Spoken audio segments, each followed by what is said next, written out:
Up next this morning, we're going to hear from Pastor James Brooks of Harmony Community Church, as well as he's the Chief Ministry Officer at Lawndale Christian Health Center. And alongside him, we're going to hear from Dr. Wayne Detmer, who is a physician and Chief Clinical Officer at the Lawndale Christian Health Center. So at this time, I'm going to pass it over to you, Pastor Brooks, and take it away for us. Greetings, everyone. Good morning. My name is James Brooks, and like Nate said, I serve as the pastor of Harmony Community Church in North Lawndale. Also, I am VP of Mission and Community Engagement at Lawndale Christian Health Center. I have a unique role. I'm bivocational, but I'm bivocational in the same community, which is really cool, and a community that, is embedded in my heart. So I get an opportunity as a pastor also to walk into the world of healthcare, Christian healthcare. And that gives me a unique perspective from church and clinic. So I'm delighted. I'm glad to be on this call because there's so much going on, as you know, in the world of healthcare right now. And our providers, who I get to serve on a daily basis, they're on the front lines every day. And that's why I've invited Dr. Detmer on the call with me, because he is really our leader on the front line right now. So I want to start off with a quote from Wendell Berry. Have you guys ever thought about the definition of health? What is the definition of health, right? That's a great question. And because once you then get a definition of health, you have to then determine what is health care, right? Because your health care will be determined by how you see health. What is health? Dr. Detmer has often quoted Wendell Berry when it comes to defining health. And one thing Wendell Berry says, he says, to be healthy is literally to be whole. Our sense of wholeness is not just the sense of completeness in ourselves, but also is the sense of belonging to others. Whoa, all right? Our sense of wholeness is not just the sense of completeness in ourselves, but also is the sense of belonging to others. If to be healthy is to be whole, this must include being part of a community, right? So, yeah, can one really be healthy if their community is not healthy, right? So what then is healthcare? So we believe at Lawndale, our mission is to show and share the love of Jesus by promoting wellness and providing quality and affordable healthcare to Lawndale and its neighboring communities. So healthcare must involve holistic care, not just the person in the medical, not just the medical exam, but the community, social determinants of health. All of that matters if we are to have a healthy person. So we're on the front lines right now with this COVID-19, and there's some unique things going on all over the city.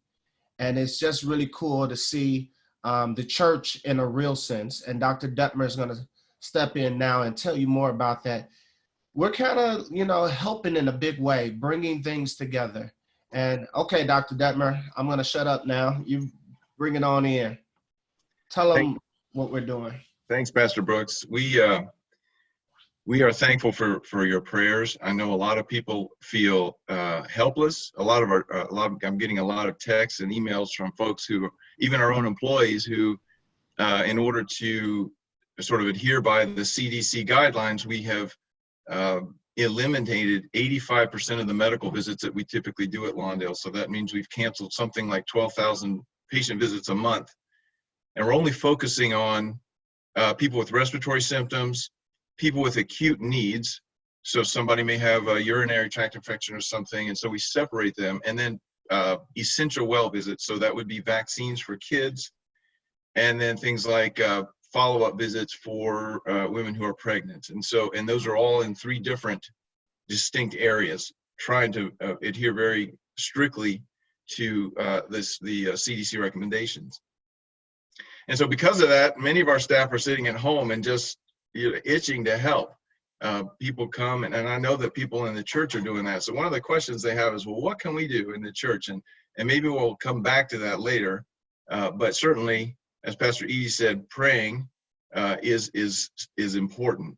Let me start because I think it's helpful for people of faith to hear, as Pastor Brooks said, from folks who believe that we're not just the product of time and chance, who are on the front line. So I'd like to read a very short reflection that was sent to us by our first family physician who was in the hospital when the pandemic started. I'm just going to read a little reflection here if I can actually figure out how to get there. Well, I'll talk while I start to try and figure out how to get there. But here we go. She says this: "These are strange and scary times, trying times. For every blessing I can count, there were 2 more instances of feeling confused, defeated, or overwhelmed. I think that's expected, but it's easy to get caught up in the work and forget that God desperately wants to be a part of it. I spent the week learning how to listen to that voice. The beauty and challenge of having less structure is that I can't rely on my own routine. I'm learning to quiet my heart, listen to his voice, and respond in obedience.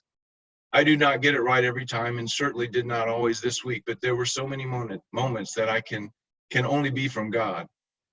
I can tell you that there is nothing like praying for a probable COVID positive patient in an isolation room in the ICU on a non-rebreather mask in full PPE through a Spanish interpreter on my phone, covered with a biohazard bag. He was intubated that night. That's how I will remember this season, that God is with me and he is with you too. I'm grateful to everyone and the way that you love and serve." We got a call the next morning from that patient's mother that he had died. He was COVID positive. I'm going to read you another reflection by our provider that was written yesterday. We are blessed to have an amazing group of folks at Lawndale who have a heart to serve people experiencing homelessness. And between Lawndale and another group called Heartland, we probably see something like 90% of all of the medical visits that are done in shelters in the city of Chicago. And this man is named Dr. Tom Huggett. And this is the experience he had last night as we were moving patients who we know are exposed and who have symptoms to an isolation center. He says this: "But one man I remember in particular during this process. He was sitting outside of the largest shelter in Chicago in the sun on a concrete step, waiting for transportation to the hotel, with his head down and shoulders slumped, thinking hard. And he said to me, 'But if I test negative, that means I have to come back to this big shelter. I know that people with coronavirus are already in there. If I'm negative, why would I have to go back there?' The only thing I can say in response was, 'What you say makes a lot of sense. I will tell you what you have said. I will tell what you have said to those who have power and money. We need to get people a decent place to call home and to keep themselves safe. I don't have $1 million,' he echoed. 'I wish I had $1 million. But what can I do? What I can do is tell people what you have said, and that's what I will do.'" So those are 2 stories from the front lines. I'm sorry I get emotional. One of the things I think that's important for pastors to know is that this cuts across all church types, conservative, liberal, and otherwise. I think it's all, it applies to all of us. But when you're not on the front line, sometimes it can seem like you can seem a little removed. and even like for some people, it's even a bit of a joke. And so I get songs and things that are sent to me, which are funny, except that they're detached from the reality that people are dying from this. We're seeing a lot of patients who, because of the isolation restrictions in the hospital, haven't seen their families for 2 weeks, and they're going to die on a ventilator, not having seen their families. So one of the things the church can do is remind folks who seem disconnected that this isn't funny. We have people who are not allowed to go to funerals now, who in our community because of COVID-19, but then they're going and having repasts and sort of funeral services in the homes, practicing zero social distancing. The one thing that we know from a public health standpoint that can make a difference is social distancing. Pastor Edie said, "You are the light of the world." One way the church can be the light of the world is to lead the way with social distancing. That's not to say that we don't believe in Jesus and that Jesus isn't our only hope, because we know he is. But he also gave us brains, and he gave us wisdom. And I think the church ought to be leading the way with social distancing. One of the privileges, as I said, that we've had is at Lawndale is being able to serve some of the most vulnerable people in the city. 2 days ago on CNN, there was a blog, or I forgot what you call them, a podcast by Dr. Sanjay Gupta, and the title was, "How do you stay at home when you don't have a home to go to?" And it was about what's happening in our cities with the homeless. And there are several reasons why this is a public health issue. The first reason is because these are some of the most vulnerable folks in our community. Many of them have comorbid conditions. Many have untreated mental illness. Many have struggled with substance use disorder. And so from a purely moral and compassionate standpoint, it makes sense to take care, as Jesus said, of the least of these brothers of mine, certainly from the church's perspective. But there are also some public health concerns. One is that the way to prevent the rapid spread and not become like some of the other countries who have lost control is to prevent what they call super spreaders. Super spreaders would be places, large congregate settings like nursing homes or ships, where the virus passes rapidly through a large group of people, and the problem with that is not only does it affect those people, but it creates a tremendous burden on the healthcare system. Most of the hospitals now are at capacity. Most of the ICUs are full. I think Rush Hospital has set up another 160 beds to have a makeshift intensive care unit. Most predictions think that the United States will see its peak in about 11 days. Illinois is a little bit behind. We'll see our peak in about 16 days. Currently, 7,000 something people have died in the United States. Again, the experts are suggesting that if we're lucky, something over some number between 200,000 and 300,000 people will die. If we don't do social distancing well, they're predicting that 2 million people in the United States could die. So the church needs to lead on that. But it's a tremendous public health concern for large cities across the country. And through Vance, Henry, and Pastor Brooks and things, we have had the privilege to be able to serve alongside leaders in the city to help address some of those needs. And so our staff right now are currently working at a hotel where we take people from shelters who are persons of under investigation, for people who have symptoms but who have not yet, whose test results are unknown, and we're able to isolate them there in a hotel while waiting test results. And then depending on what the results are, if they're negative, they go back to the shelter, and if they're positive, they go on to a second type of isolation in a care center. And so it's a privilege for us to be able to serve in that way and to serve alongside city leaders who are doing a very great job.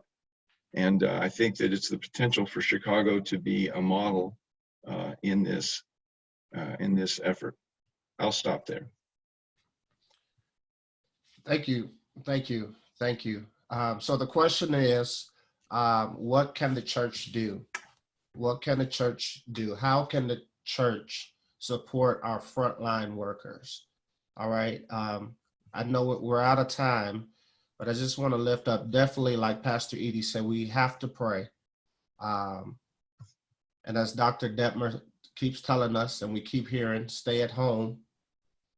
If we feel any symptoms, make sure we call our doc first.